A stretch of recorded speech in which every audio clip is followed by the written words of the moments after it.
गर्मी વધારતો Facebook live started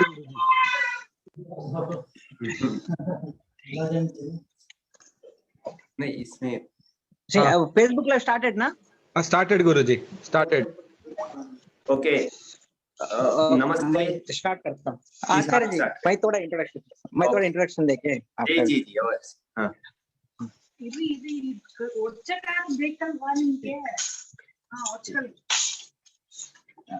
सबको प्रणाम।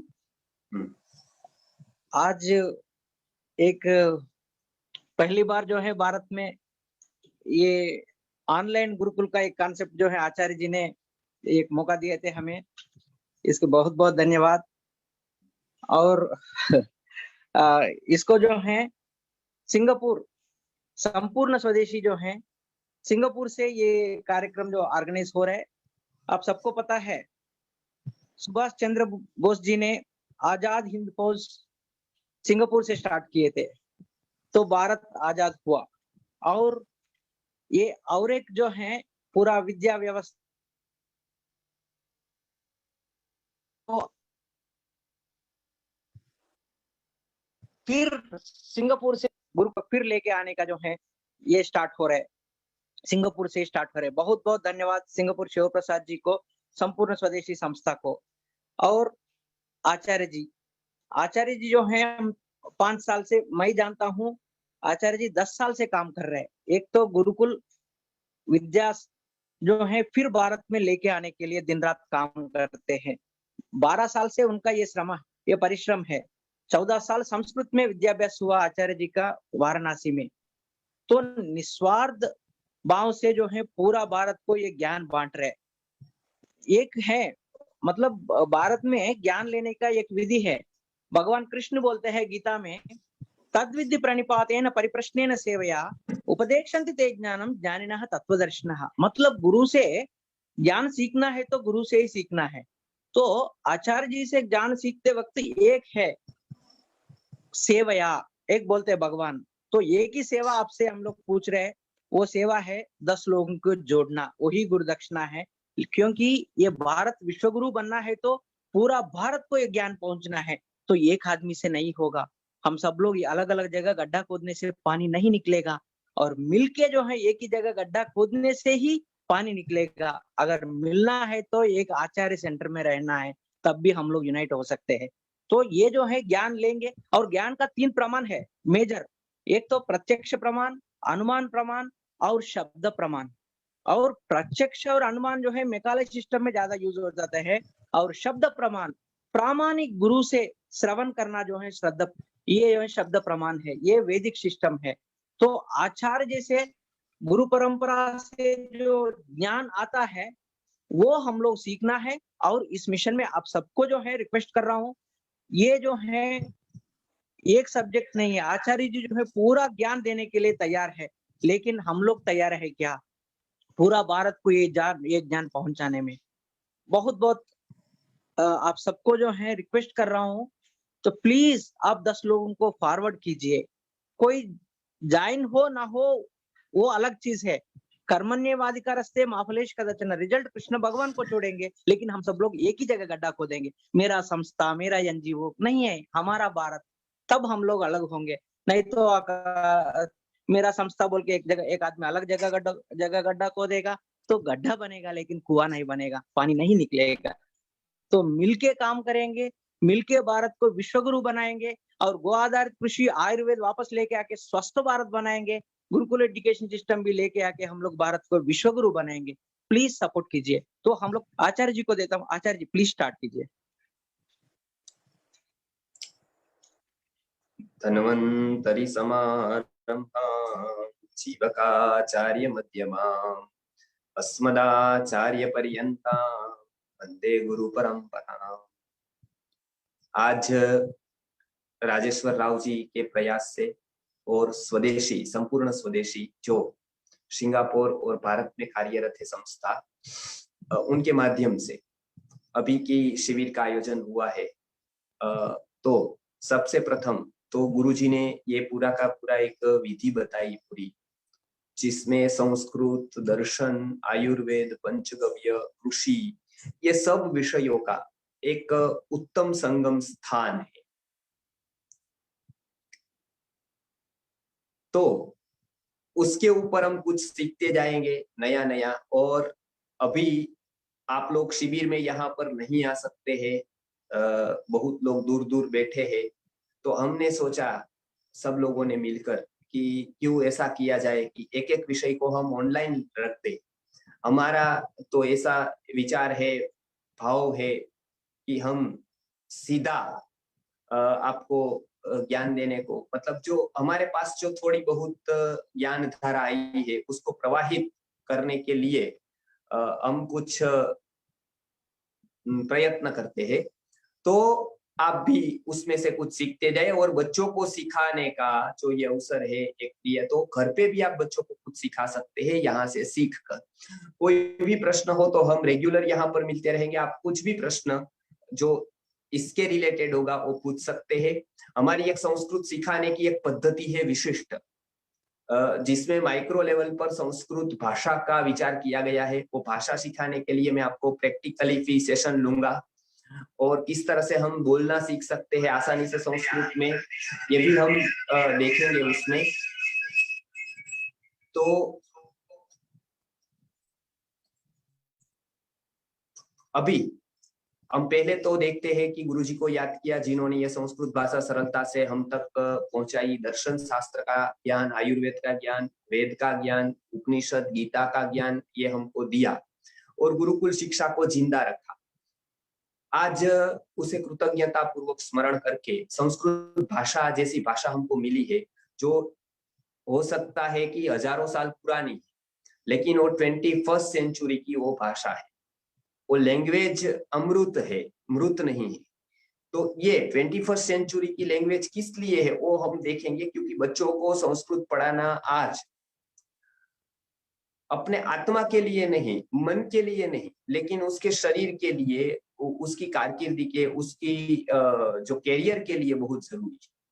उसके सोल के लिए हो न हो वो एक बार छोड़ देते तो भी कैरियर के लिए बहुत ही जरूरी बन जाएगी। क्योंकि आज विदेश में प्रायः, आज जर्मनी में ही देखे तो 14 यूनिवर्सिटी में संस्कृत स्पेशलाइजेशन कोर्स उसमें कराए जाते हैं। आप उसको गूगल पर देख सकते हैं।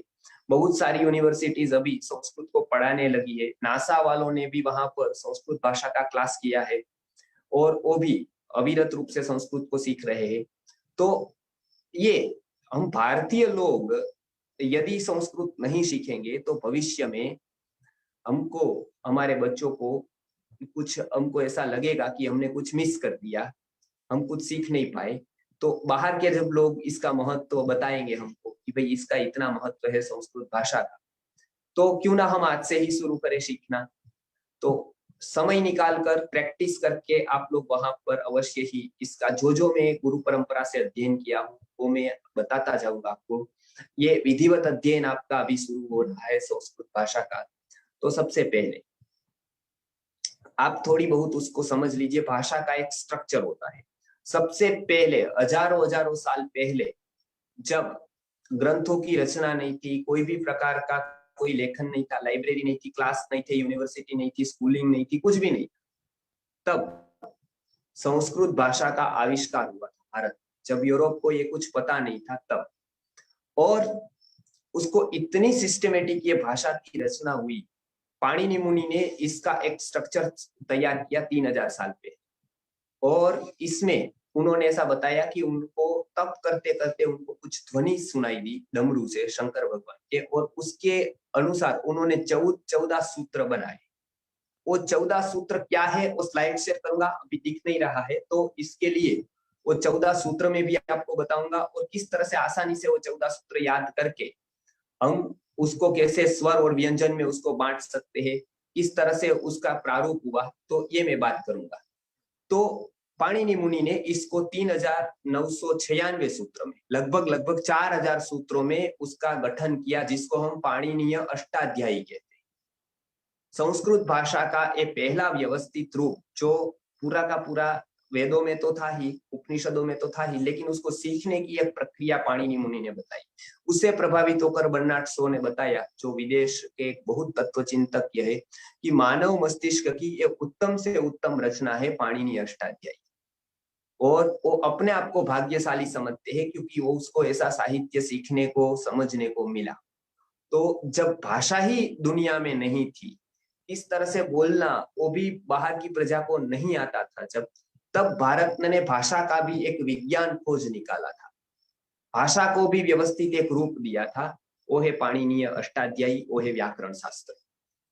फिर आसानी से समझने के लिए उसके स्टेप से, तो संस्कृत भाषा, अब इंग्लिश की हम बात करते हैं, मूल ध्वनि, कोई भी प्रकार की भाषा की मूल ध्वनि 44 है।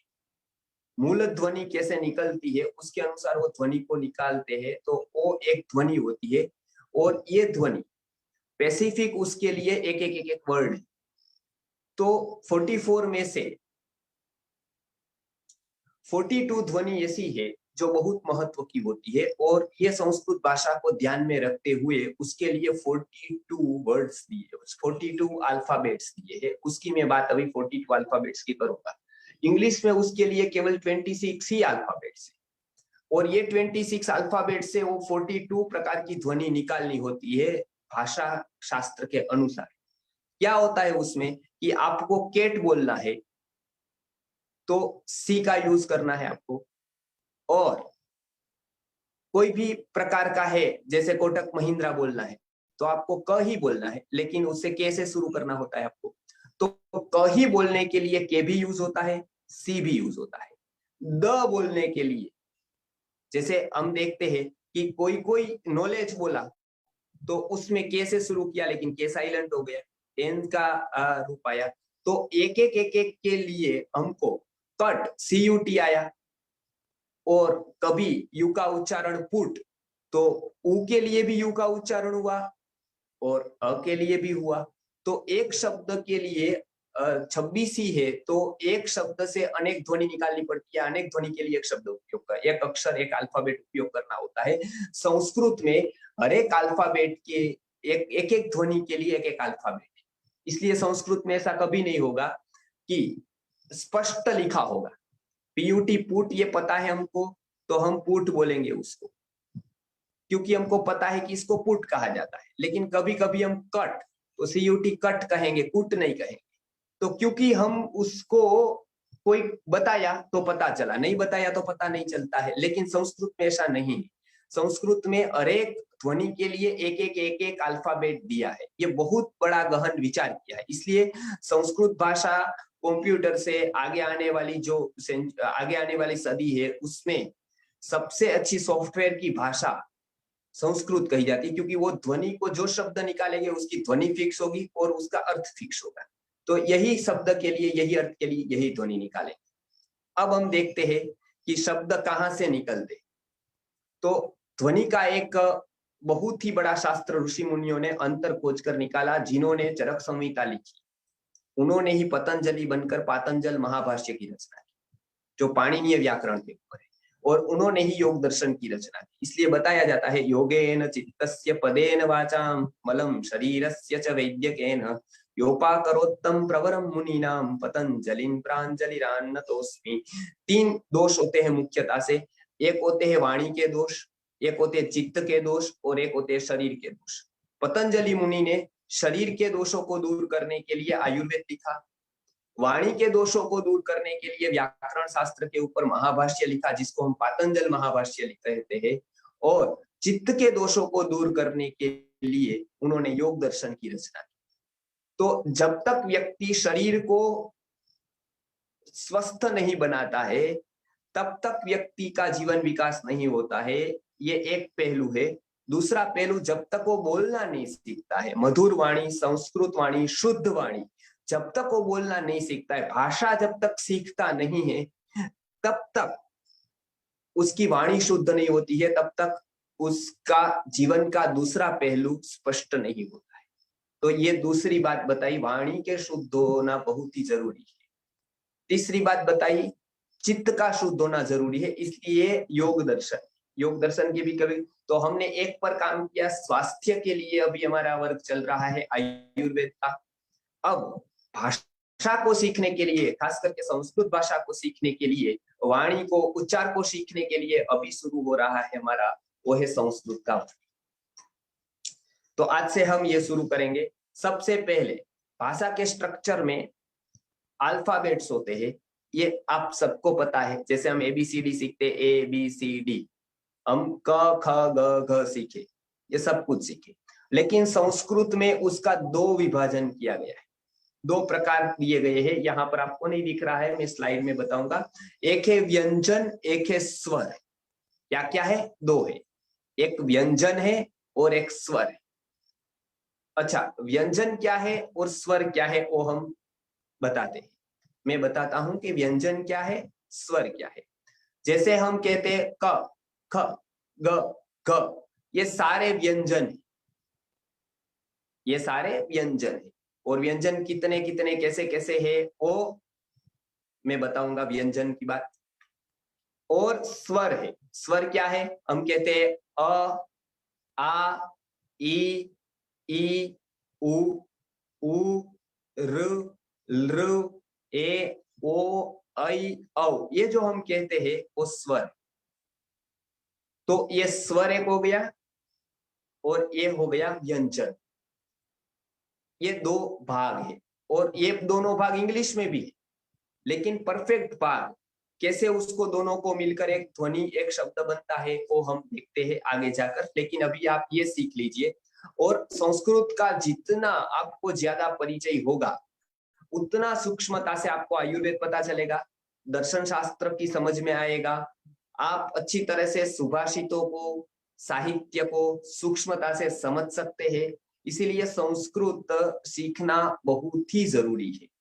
बालकों को बचपन से आप संस्कृत सिखाएंगे तो उसकी वाणी इतनी शुद्ध और स्पष्ट होगी। दूसरा, वो संस्कृत भाषा का निर्माण इस तरह से किया गया है कि हर एक शब्द कहाँ से निकलता है, कैसे उसकी प्रक्रिया होती है, वो पाणिनीय मुनि ने बताया। तो वो धीरे धीरे धीरे धीरे उसकी सोच, उसकी विचार वो स्पष्ट होने लगी संस्कृत से।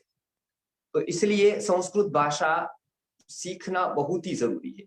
और उसकी सीखने की एक विशिष्ट विधि है।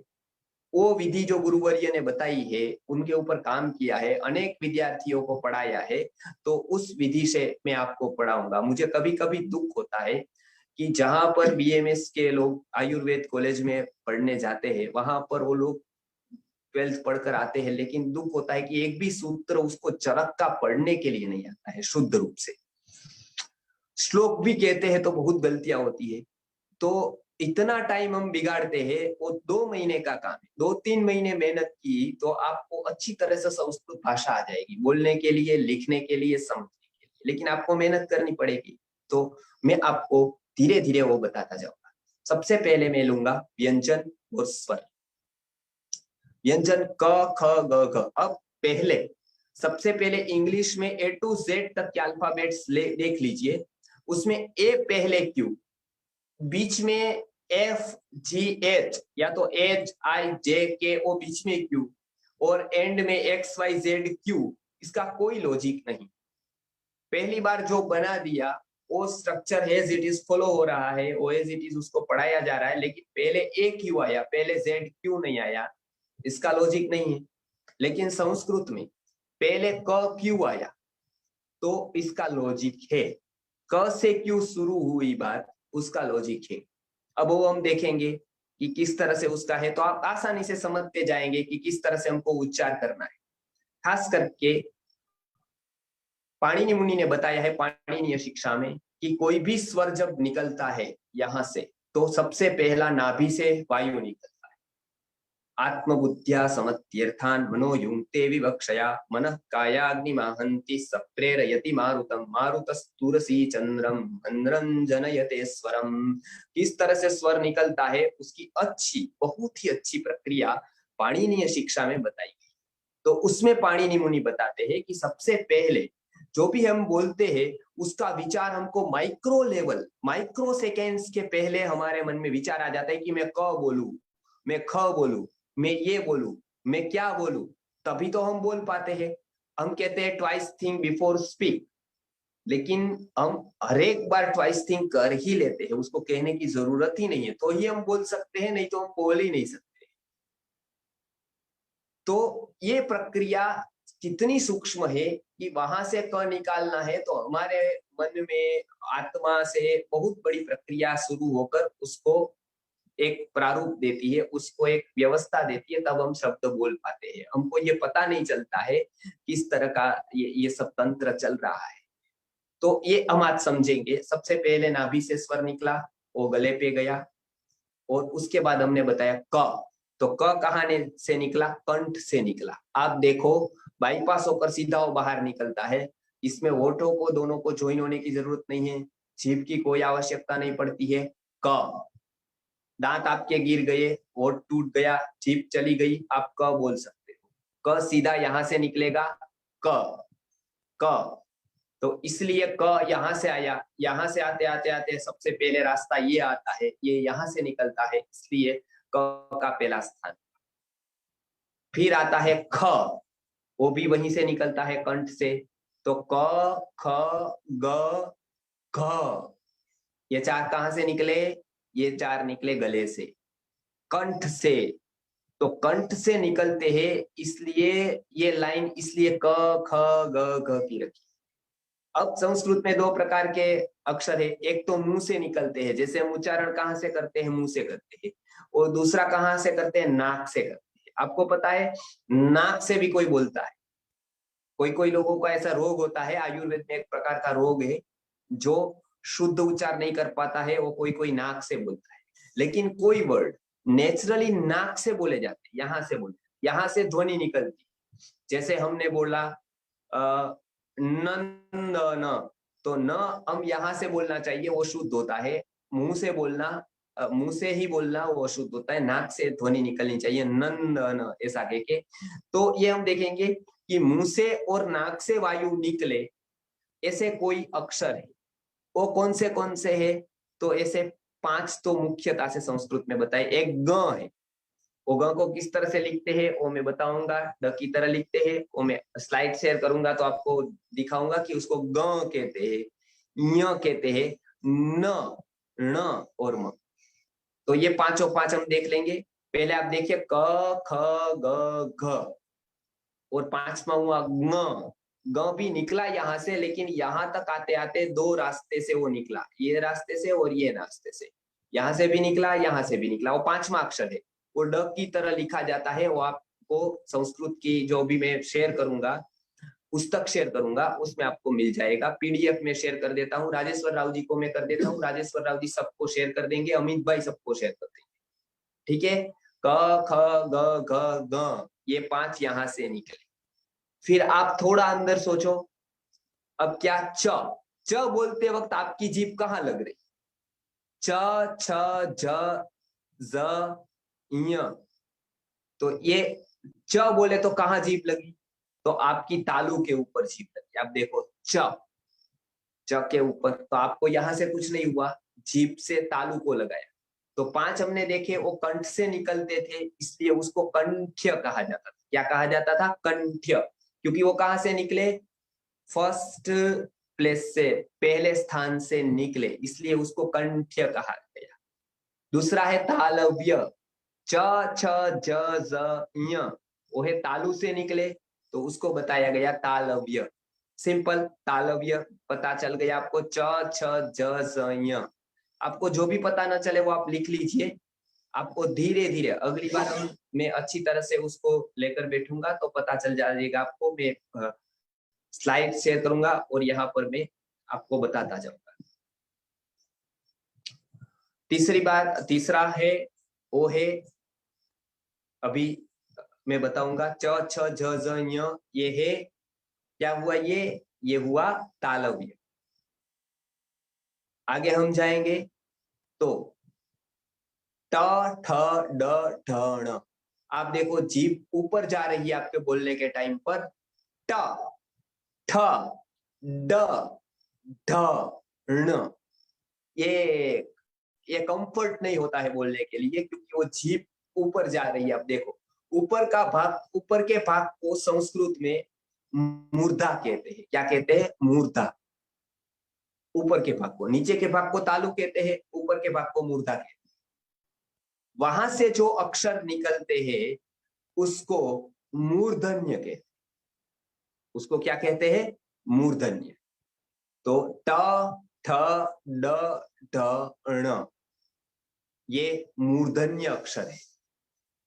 तो मैंने अभी बताया उसमें से सबसे पहले क ख ग घ ग। ग उसमें थोड़ी कंफ्यूजन होगी क्योंकि वो हिंदी में अभी यूज नहीं हो रहा है, उपयोग नहीं हो रहा है। आप तकलीफ न करें, जितना समझ में आए उतना समझ ले। 5वां अक्षर बाकी भी रख सकते हैं, मैं आपको समझा दूंगा। ओके ठीक है, एक हो गया क ख ग घ ग। दूसरी में बात करता हूं च छ ज ज य। यह समझ में ना आए रख दीजिए। जिसको भगवत गीता में संजय लिखा होता है, वो ज जैसा एक लिखा होता है, जिसको ज्ञानम कहते हैं हम, या तो ज्ञानम कहते हैं, ये दोनों उच्चार होते हैं। तो ये च छ ज ज य ये हमने बताया। ये दूसरा ट ठ ड ढ ण, ट ठ ड ढ ण ये मूर्धन्य अक्षर हुए।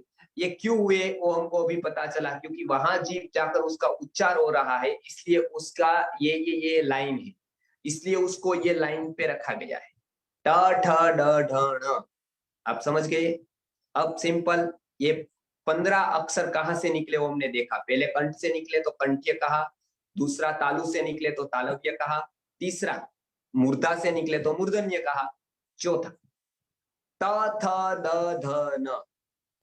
त थ द ध न जब हमारी जीभ है वो दांत को लगती है, तो जिसके दांत गिर गए वो नहीं बोल सकता है। क्या नहीं बोल सकता है? त थ द ध न नहीं बोल सकता है। क्या नहीं बोल सकता है? त थ द ध न। क्यों? क्योंकि त थ द ध न बोलने के लिए जीभ कहां पर लगती है? दांत पर लगती है। दांत आपके गिर गए तो आप त नहीं बोल पाओगे। ट्राई करो। त थ द ध न आज तक हम बोलते आए, लेकिन पता ही नहीं है कि दांत पे जीभ लगती है या कहाँ लगती है, पता है। तो त थ द ध न ये दांत पर जीभ लगने से, इसके लिए उसको क्या कहते हैं? दंत्य कहते हैं। उसको क्या कहते हैं? दंत्य कहते हैं। अब आगे लास्ट में क्या आता है? दोनों होठ। अब ये दोनों मिलते हैं तो अक्षर बोले जाते हैं। वो कौन से है? प फ ब भ म। प फ ब भ म। आप देखेंगे दोनों ओठ मिल रहे हैं और ये ध्वनि निकल रही।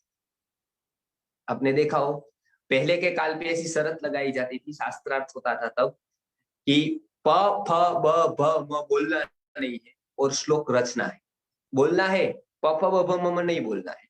तो कैसे पता चला कि प फ ब भ नहीं बोला? तो यहाँ एक कलर कर देते हैं, रेड कलर का, ये पूरा ओठ, जैसे हम लालिमा करते हैं, लिपस्टिक करते हैं, उस तरह से ये ओठ ऐसे ही रखते थे। अब ओठ यदि इसको छुआ तो पता चल जाता था, वो लाल हो जाता। तो छूना नहीं चाहिए, ऐसे अक्षर आपको बोलने हैं।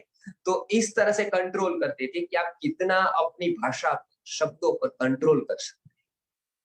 तो ये पूरा शब्दों का विज्ञान था। अक्षर का जो विज्ञान है वो अक्षर तक पहुंचाता है, मतलब प्रभु तक पहुंचाने का जो रास्ता है वो अक्षर से, विद्या से होकर जाता है। तो इसलिए हमको विद्या सीखनी है तो अक्षर सीखने पड़ेंगे, उसका साइंस सीखना पड़ेगा, क्योंकि हमने अक्षर को परमात्मा का प्रतिनिधि माना है। इसलिए हम भगवान का भी नाम है। भगवान का नाम अर्थात क्या है? अक्षर ही है वो। तो हम भगवान का भी नाम को महत्व देते हैं, भगवान से भी ज्यादा भगवान के नाम को महत्व देते हैं, नाम के जप को महत्व देते हैं। वो सारे अक्षर है, वो जितना शुद्ध कह पाएंगे हम, उतना ज्यादा हम भारतीय संस्कृति को समझ पाएंगे। भारतीय संस्कृति को समझना है तो संस्कृत के बिना वो शक्य ही नहीं, किसी को भी समझना हो। इसलिए विदेश से भी लोग यहाँ पर सीखने के लिए आए। बहुत लोग कहते हैं कि हम विदेशियों को बात करते हैं, बोलते हैं, लेकिन वो लोग 5 साल छोड़कर आए, उसके एविडेंस है वाराणसी। वो लोग कितना करके, मेहनत करके, भूखे रहकर, उसका आहार भी नहीं था, ऐसा आहार लेकर भी वो सीखे। वहां वो गुण है उसका, वो सीखे ना ये लोग। हम राजेश्वर राव जी मेहनत कर रहे और सब मुफ्त में आपके घर पर सीधा, बाकी की सब योजना करते हुए हम आपको संस्कृत सिखाने का प्रयत्न कर रहे हैं। तो भी हम सीख रहे हैं क्या? लोग सीख रहे हैं क्या? आज उनके बच्चों को सिखा रहे हैं क्या? झूठा अहंकार लेना है तो आप किसी भी तरह से लो, दूसरे को गाली दो, अंग्रेजों को, उसको, उसने लूट लिया, उसने लूट लिया। लेकिन आज हमारे पास है जो भी वस्तु है, उसको हमने कितनी अपने बच्चों को सिखाई, और यदि नहीं सिखाई तो हमको ये कहने का कोई हक नहीं बनता है कि कोई किसी ने कुछ कर दिया। हमने क्या किया? दूसरों को तो कहना सरल है, लेकिन हमने अपने जीवन में क्या किया? अपने बच्चों को सिखाने का प्रयत्न किया? हमने कभी सीखने का प्रयत्न किया? हम इतना इंग्लिश सीख सकते हैं जो बहुत बाहर की भाषा है, 7 समंदर पार की भाषा है, 3-4 भाषा मिलकर बनी है, वो भी हम फ्लुएंटली सीख सकते हैं। संस्कृत क्यों नहीं सीख सकते? एक ही बात है, रस नहीं, और या तो बहाना था कि सिखाने वाला। तो आज हमने प्रयत्न किया कि आज हम सिखाने के लिए रेडी। एक वस्तु को आपको क्लियर करते जाएंगे, कोई भी प्रकार के स्वार्थ के बिना, क्योंकि ये विद्या आप पाएंगे तो आप आत्मविद्या है ये, और सारा तो साइड में है, और सारा तो बाई प्रोडक्ट है। आपको बहुत कुछ इसको जानने को मिलेगा। ओके, हम आगे जाएंगे। तो ये हमने अभी 5 वर्ग देखे। पहले को क से शुरू होता है, इसलिए कहेंगे क वर्ग। क वर्ग में कितने अक्षर आएंगे? 5। क, ख, ग, घ, ग। सिंपल। 5 पर रुक जाए, ग पर। च वर्ग। च वर्ग कहां से शुरू होगा? च वर्ग कहां से शुरू होगा? च, छ, ज, ज, य। च, छ, ज, ज, य, उसको कहेंगे च वर्ग। ट वर्ग किसको कहेंगे? ट, ठ, ड, ढ, ण, ये होगा ट वर्ग। त, थ, द, ध, न, ये होगा त वर्ग, क्योंकि वो त से शुरू होगा। प, फ, ब, भ, म, ये होगा प वर्ग। 5 वर्ग। एक वर्ग में 5 अक्षर, कितने हो गए? 25। 5 अक्षर और 5 वर्ग, उसको हम कहेंगे क वर्ग, च वर्ग, ट वर्ग, त वर्ग, प वर्ग। समझ में आ गई आप सबको? उसमें आप एक देखिए, अंतिम अंतिम जो हुआ, पहले को तो हमने नाम वर्ग का दे दिया, अंतिम अंतिम जो आया उसको हम अनुनासिक कहेंगे, क्योंकि उसका उच्चारण यहां से होता है, नाक से साथ साथ मुंह से होता है। तो वो य, ण, न, म, ग, ये होता है। मतलब ग, य, ण, न, म, अंतिम अंतिम अक्षर में बता रहा हूं। तो ये पूरा का पूरा स्ट्रक्चर मैंने 25 अक्षरों का बताया। अब कितने बाहर रहे ये ग्रुप से? और 8 अक्षर बाहर रह गए हैं। 8 अल्फाबेट्स ऐसे हैं जो बाहर रह गए हैं, जिसको हम व्यंजन कहते हैं। तो आप सोचिए कौन से रह गए हैं? तो एक तो य रह गया, एक तो य रह गया है। य आप देखिए, आप अपनी रीत से देखिए कि कहां से निकलता है य। हम जब बोलते हैं यति, यति, यज्ञ, याद, कहां से निकलना है? य कहां से निकला? तो जीभ जब तालु को छूती है तब ये अक्षर निकलता है य। य देखिए आप, च जहां पर से निकलता है वहां पर से य निकलता है। च में भी जीभ तालु को छूती है, य में भी देखिए आप, य। तो य होगा तालु के पास, तालु से निकलता है वो य। र, अब देखिए र कहां से निकला? र मुर्दा से निकला। कहां से निकला? मुर्दा से निकला। र, ल कहां से निकला? देखिए दांत को जीभ छुई तब ल निकला। ल,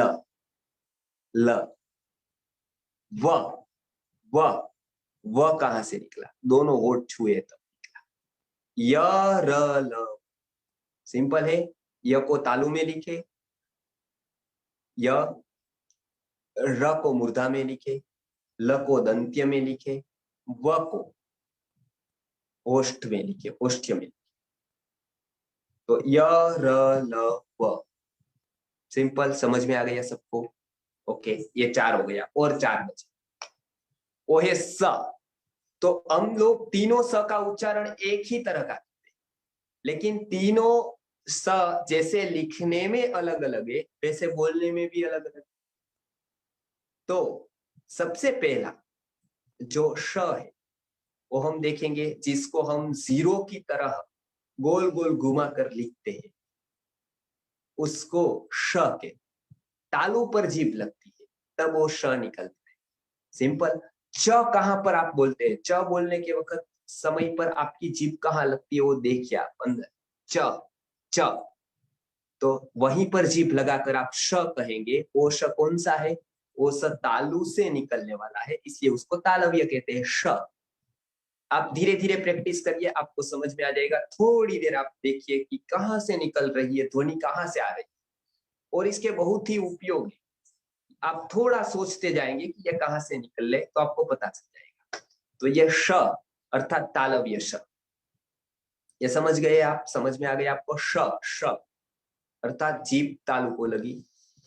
दूसरा श है जो प के जैसा हम करते हैं और इस तरह का करते हैं, श, जिसको षटकोण का षट कहते हैं। षट हम लिखते हैं, षटकोण लिखते हैं, वो श।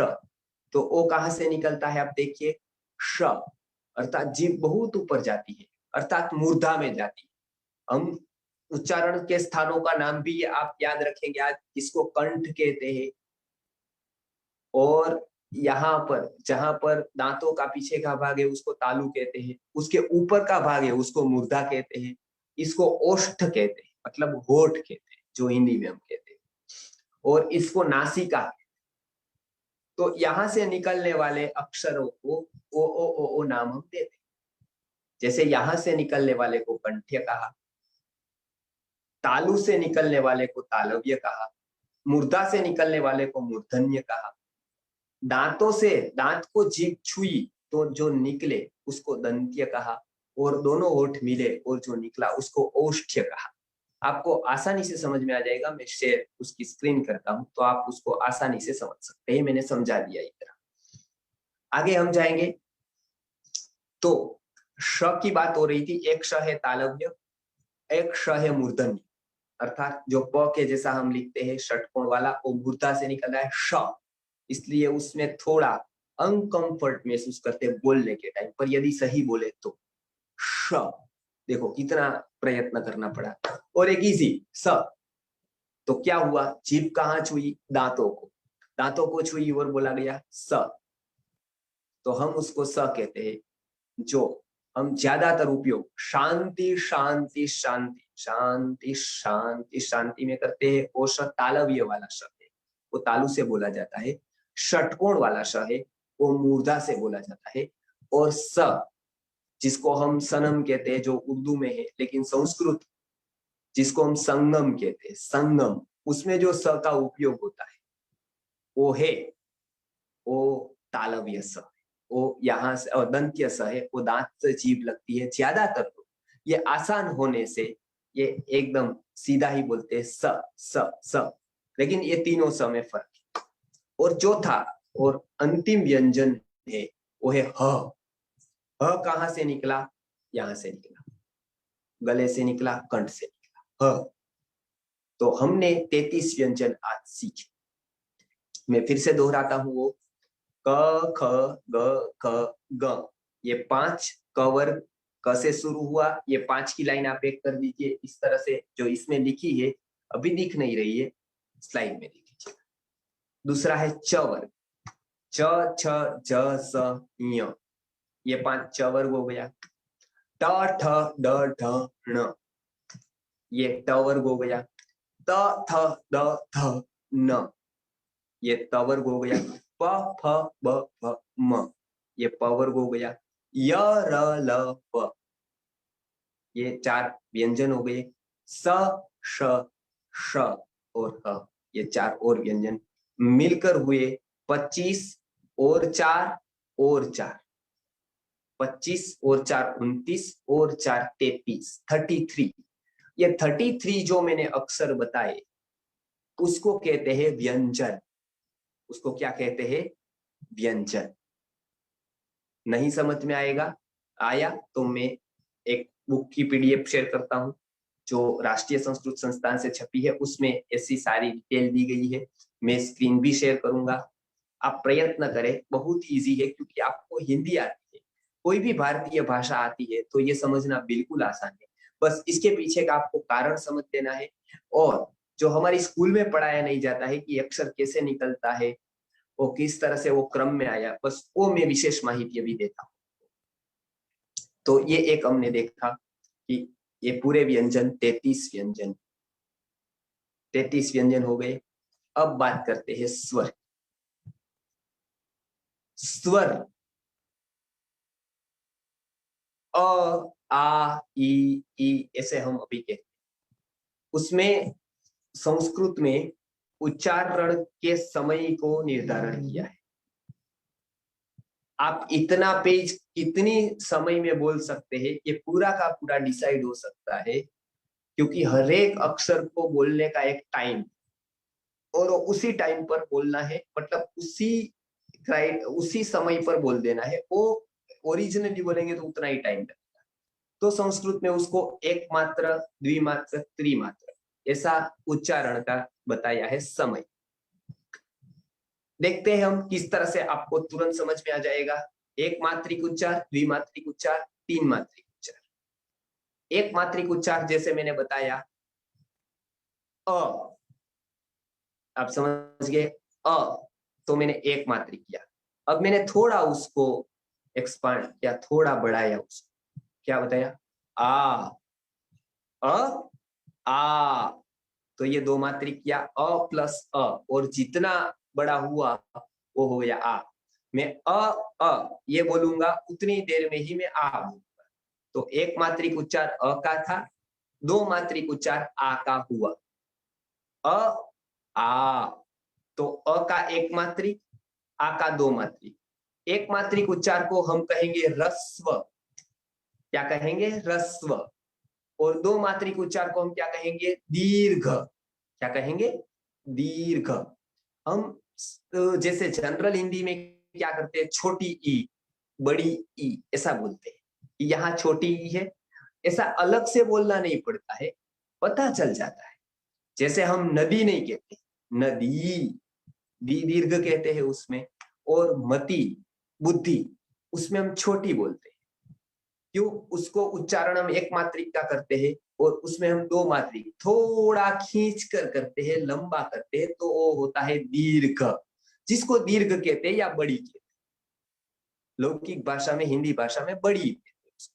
तो अ हो गया छोटा, आ हो गया बड़ा। तो एक मात्रिक उच्चारण हो गया ह्रस्व उच्चारण, द्विमात्रिक उच्चारण हो गया दीर्घ उच्चारण। ये दोनों की जरूरत पड़ेगी। और एक तीसरा उच्चारण है जिसको कहते हैं प्लुत। जैसे कू ऐसे है, कू, जैसे वो एक मुर्गा बोलता है, कुकड़ा बोलता है, वो कू ऐसा बोलता है। हम ओमकार का उच्चारण करते हो तो तीन लिखा होता है, वो तीन नहीं है। वो इतनी देर तक उसको प्लुत करना है, उसका उच्चारण देर मतलब लॉन्ग करना है, ये दिखाने के लिए वहां पर ये लिखा हो।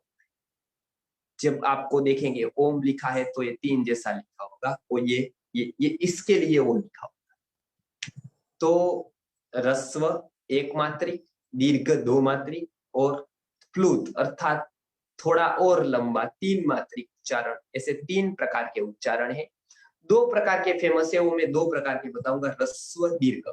अ, आ, ह्रस्व दीर्घ।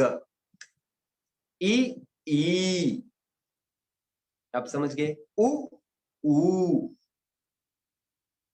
आप समझ गए पूरा?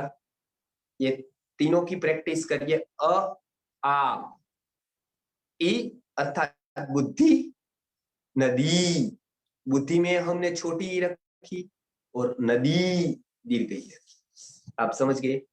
फिर उ, ऊ, तो ये छोटा ऊ रखा है, एक बड़ा ऊ। तो संस्कृत में जैसे भानु का तो छोटा ऊ रहा, और कोई अक्षर ऐसे हम कहे हु, तो हु दीर्घ ऊ हुआ। तो ऐसे छोटा ऊ, बड़ा ऊ। तो इस तरह से हमने आज इतना देखा लेसन में। स्वर की बात हम अगली बार देखने वाले हैं। व्यंजन आज हमने देख लिए, जल्द से जल्द हम वापस मिलेंगे। तब तक मैं स्क्रीन शेयर करता हूं और स्वर के समझाने के समय पर भी मैं आपको अच्छी तरह से व्यंजन समझाने की कोशिश करूंगा। मैं एक एक वाक्य को फिर आपको समझाऊंगा कि वो कैसे बोलना है, कैसे संस्कृत का स्ट्रक्चर है, इंग्लिश के किस तरह से अलग है और भाषाओं के किस तरह से बहुत ही आश्चर्यकारक है उसकी रचना। तो वो हम पूरी रचना समझेंगे पाणिनि को, तो आपको एकदम आसान हो जाएगा वो सीखना। तो आज इतना ही।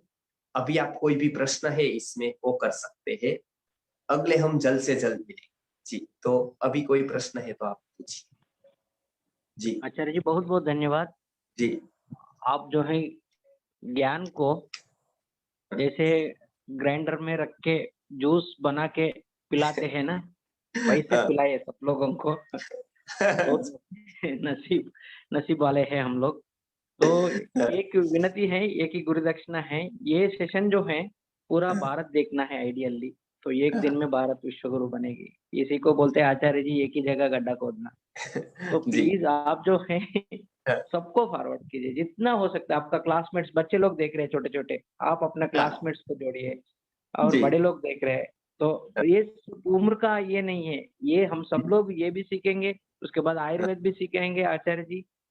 हाँ तो ये गंगा बहती रहेगी, भारत का ऋषि परंपरा, जी, मेरा ऋषि विचार ऐसा परंपरा। है कि हर एक दिन एक वर्ग हो बच्चों को भी, जैसे आयुर्वेद, खगोल शास्त्र, और हम जो भी प्रश्न रखेंगे एक दिन, तो वो क्या होगा कि लोगों को आज ज्ञान दुर्लभ हो गया है, जो ज्ञान सुलभ होना चाहिए। नॉलेज ऐसा होना चाहिए जो इजी हो, इजी प्राप्त कर सके, ऐसा होना चाहिए, क्योंकि जो जीवन में जरूरी अनिवार्य है। मैं एक बात कह देता हूँ राजेश्वर जी, मुझे बहुत याद आती है, गुरुजी ने पहली बार बताया था, मैंने उनको बताया था कि गुरुजी पता नहीं था, मैं यहाँ से ये सब कुछ बेकार की बातें पढ़कर वहां गया।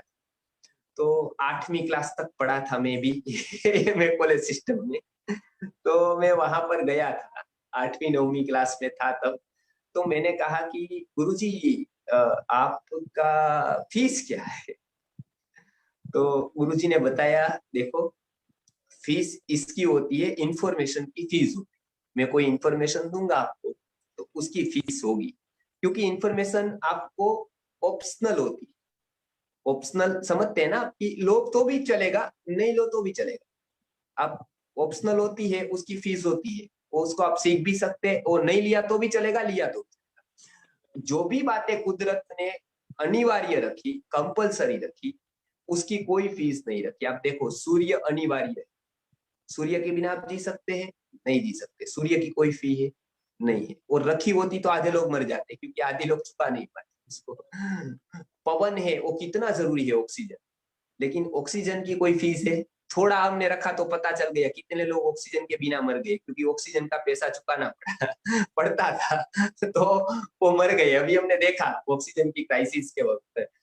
तो जो भी जीवन की अनिवार्य घटना है वो सहज होनी चाहिए। ज्ञान ऐसा है, ज्ञान जीवन में कंपलसरी है। आप चाहे इंजीनियर हो, डॉक्टर हो, व्यापारी हो, किसान हो, कोई भी हो, आपको संस्कृत अनिवार्य है, नॉलेज अनिवार्य है, ज्ञान अनिवार्य है। ऐसा नहीं है कि पंडित के लिए ज्ञान है, हमारे लिए। आत्मा सबके पास है, आत्मा का विकास सबको जरूरी है, इसलिए संस्कृत सबको जरूरी है। आगे राजेश जी, इसलिए ये सबके लिए अनिवार्य है, इसीलिए वो सहज होना चाहिए, सहजता से मिलना चाहिए, इसलिए हम ये प्रयत्न जी।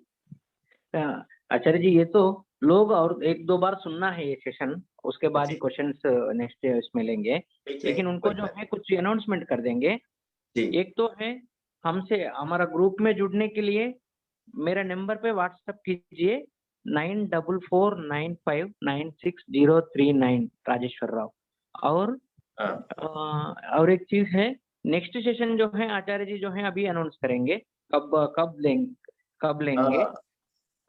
अभी आज कौन सा वार हुआ, जल्दी से जल्दी लेंगे, इसलिए बहुत व्यवधान न हो। तो लगभग सोमवार को रखे सब लोग। ओके, सोमवार को रखे राजेश्वर जी। सोमवार दूरी होगा, मतलब ओके, दूरी होगा। शनिवार। ओके, कोई तकलीफ नहीं। शनिवार को गुरु पूर्णिमा है। ओके, रविवार को रखे, रविवार को रख देते हैं। रविवार को 4 बजे अपना ऑलरेडी वैदिक कृषि का सेशन है। वैदिक कृषि का है। ओके, तो सोमवार को रखते हैं। अभी इस बार सोमवार को रखते हैं, लेकिन बाद में तुरंत हम 2 दिन में ही मिलेंगे डेफिनेट। अच्छा है। ओके, सोमवार को रात को 9 बजे। ये टाइम क्या है ना, सबको जो है घर आके जो है सब लोग जो है फ्री हो जाते हैं बोल के आचार्य जी ये हाँ टाइम 9 बजे और आचार्य जी का भी कुछ सेवा रहता है जिन दिन में तो आचार्य जी फ्री हो जाएंगे हमारे नहीं, लिए। आपको और कोई टाइम लोगों के यदि आए ऐसा, क्योंकि थोड़े नहीं दिन आप एक कोई भी एक टाइम रख कर करो, क्योंकि जिज्ञासा सबको ज्ञान की होती है तो एडजस्ट तो हो जाता है बराबर ना राजेश्वर जी, करेक्ट, बराबर है ना? बराबर आचार्य जी। क्योंकि क्योंकि एक जो आईएएस अधिकारी थे ना, मतलब अ, गांधीनगर, मैं एक उदाहरण देता हूँ, पूरा करता हूँ ये बात, तो बहुत अच्छा सुनने जैसा है। वो गुरुजी जब जब आते थे गुजरात, मेरे पिताजी गुरुजी को गुजरात में लाते थे, उनको प्रवास कराने के लिए और सब दिखाने के लिए, गुरुजी का लाभ लोगों को मिले इसलिए गुरुजी का प्रवचन गुजरात में रखते। तो आईएएस अधिकारी, आईपीएस अधिकारी सब गांधीनगर से आते थे और कहते थे गुरुजी हमको ब्रह्म की जिज्ञासा है, हमको जानना है कैसे आत्मा होता है, क्या मरने के बाद होता है, क्या ये सृष्टि का होता है, पंचकोश क्या होता है, सब जानना है, हमको ब्रह्म की जिज्ञासा है, वेदांत जानना है, मेरे दादा वो थे, ये थे, वो सब। तो गुरुजी ने कहा अच्छा आपको ब्रह्म को जानना है, ओके हाँ बहुत ही अच्छी बात है, हाँ बोले अभी लेकिन इतना व्यस्त थे तो थोड़ा टाइम नहीं निकाल सकते। गुरुजी ने कहा कोई बात नहीं, क्या है कि कोई बात नहीं, आप ब्रह्म को जानना है, आप थोड़ा समय दीजिए। गुरुजी ने बताया नेक्स्ट गुरुवार को मैं आ रहा हूँ, तो गुरुवार को आप मिलिए मुझे, तो थोड़ी चर्चा वेदांत के ऊपर करेंगे। तो उन्होंने बताया गुरुवार थोड़ा क्या होता है कि थोड़ा चालू दिवस है, मतलब उस दिन नौकरी होती है तो वो जमेगा नहीं, थक जाते हैं और फिर तो हमारी ड्यूटी होती है। और वो कोई बात नहीं, गुरुजी ने कहा सैटरडे को रखते हैं, सैटरडे को भी मैं रुकने वाला हूँ अहमदाबाद में, राजकोट शुक्रवार को जाकर शनिवार को मैं अहमदाबाद आ जाऊंगा, तो शनिवार को रात को रखते हैं। आज शनिवार को छुट्टी तो है, लेकिन क्या है कि मित्र थोड़े लोग मिलने आने वाले हैं पार्टी के लिए, तो शनिवार को भी नहीं होगा। तो गुरुजी ने कहा कि रविवार को तो फिर रखते हैं, रविवार को तो कोई, मैं अहमदाबाद में ही रहने वाला हूँ, रविवार को आप आ जाइए। बोले रविवार को थिएटर की टिकट, मतलब पिक्चर की टिकट ले ली है अब तो कैंसिल नहीं हो सकती है क्योंकि ऑलरेडी हमने प्लान बना लिया है रविवार का।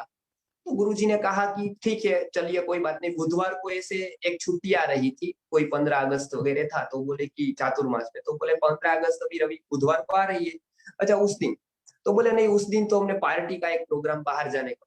अब उसको ब्रह्म जिज्ञासा है, उसको ब्रह्म को जानना है, लेकिन ये सब छुट्टी को भी मनाना है उसको, उसको थिएटर में भी टिकट लेकर पिक्चर भी देखना है, और ये सब करते करते उसको ब्रह्म को जानना है। राजेश्वरी में भी ये सबको बताना चाहता हूँ कि एक दिन कदाचित भोजन का टाइम थोड़ा मिस हो जाएगा तो बाद में भोजन कर लीजिए, कोई बिगड़ेगा नहीं, कुछ बिगड़ेगा नहीं। तो आप दवाई ले ले, एक हिंगवाष्टक चूर्ण ले लीजिएगा, कोई दवाई ले लीजिएगा, बराबर। कोई कहीं पर मित्र के पास गप्पे मारने हैं और नहीं पहुंचे, उसमें कुछ बिगड़ेगा नहीं, आपका कोई नुकसान नहीं होगा। कहीं आपको कमिटमेंट है, उसको बोल दीजिएगा मैं कल आऊंगा। आपको टीवी देखना है तो उसको बोल, टीवी को बंद कर दीजिए, उसको बोलो कल सीरियल में देखो।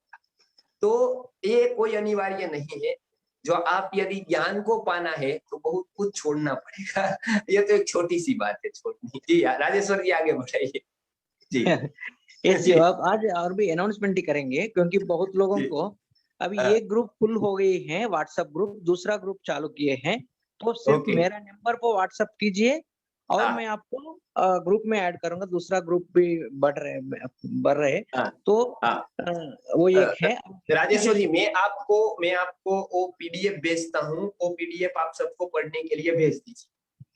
हाँ, पीडीएफ आचार्य जी मुझे पीडीएफ भेजेंगे अभी, मैं आप हाँ सबको वो भेजूंगा। ठीक ठीक है, हाँ ठीक है।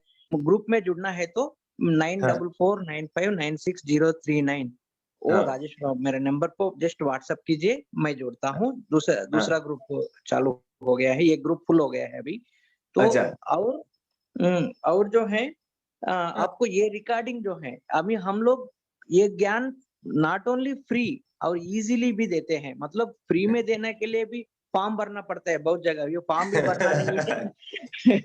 इधर जो है यूट्यूब में है, फेसबुक में जो वो इटरनली उधर रिकॉर्डिंग रह जाएगा, फेसबुक संपूर्ण स्वदेशी पेज पे और संपूर्ण हाँ स्वदेशी यूट्यूब चैनल पे भी ये आ जाएगी, और आचार्य जी भी अपना यूट्यूब चैनल में भी ये डालेंगे इसका रिकॉर्डिंग। जी, हाँ तो ये इजीली अवेलेबल है और सबके लिए, और ये रिकॉर्डिंग जो है आप हाँ जितने लोग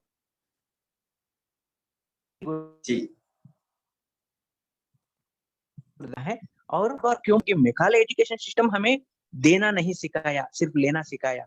तो इतना बार बोलना पड़ता है मिलके करेंगे, क्योंकि बाकी भारत में 140 करोड़ लोग हैं, उनके लिए तो ये सेशन मार्स में हाँ, जी जुपिटर में चल रहे हैं। क्यों? क्योंकि उनको एक अच्छा काम चल रहे तो उसमें साथ देने का भावना नहीं दिया मेघालय एजुकेशन सिस्टम ने। नहीं तो पूरा भारत देखना था ये सेशन को आइडियली, जी क्योंकि ये फ्री है, फ्री ज्ञान है। हाँ, ताकि ये ज्ञान इतना सिंप्लीफाई करके रहे तो पूरा देखना है, क्योंकि सब लोग देशभक्त है, सब लोग जो है स्पिरिचुअलिस्ट बोलते हैं, काम जी करना है उन्हें तो नहीं हम लोग अलग गड्ढा खोद रहे बोलते हैं। अलग जी गड्ढा नहीं खोदेंगे, तो एक ही जगह गड्ढा खोदेंगे और कुआं बनाएंगे। जी है आपको यूट्यूब में अपलोड करके हम लोग दे देंगे आपको। फेसबुक में भी संपूर्ण स्वदेशी में अवेलेबल है। रिकॉर्डिंग देखने के बाद भी मेरा नंबर आपको फिर उसमें सुन सकते हैं, उसमें मुझे मैसेज कर सकते हैं। और एक ही रिक्वेस्ट है, संडे क्लास 9 बजे है, जितना लोगों को हो सके उतना लोगों को जोड़िए। और छोटे-छोटे बच्चे ज्वाइन हुए हैं 7वीं Sunday class Sunday six sorry एक मिनट राजेश भाई, कितने बजे है संडे संडे को? 4 बजे, 4 संडे बजे 4 बजे, संडे को संडे 4 4 बजे बजे। वैदिक कृषि पर है, तो वैदिक कृषि पर भी मतलब आप जोड़िए, ठीक है? ओके हाँ, वैदिक वैदिक कृषि कृषि को भी छोड़िए। इसमें क्या है ना, लोग सोचते हैं कृषि का मेरा क्या रिलेशन है, कृषि तो किसान क्या है कि हम जी लोग वैदिक कृषि वापस लेके नहीं आने से हम लोग घर में जहर खाएंगे। तो जी कृषि जो है, जिस सृष्टि में जितने भी प्राणी है ना, सबके लिए कृषि है।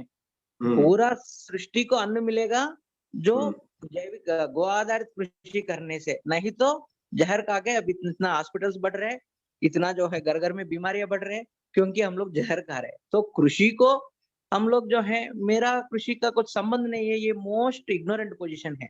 तो हम्म हम सब लोग मिलके गो आधारित कृषि को भी वापस लेके आना है अपना।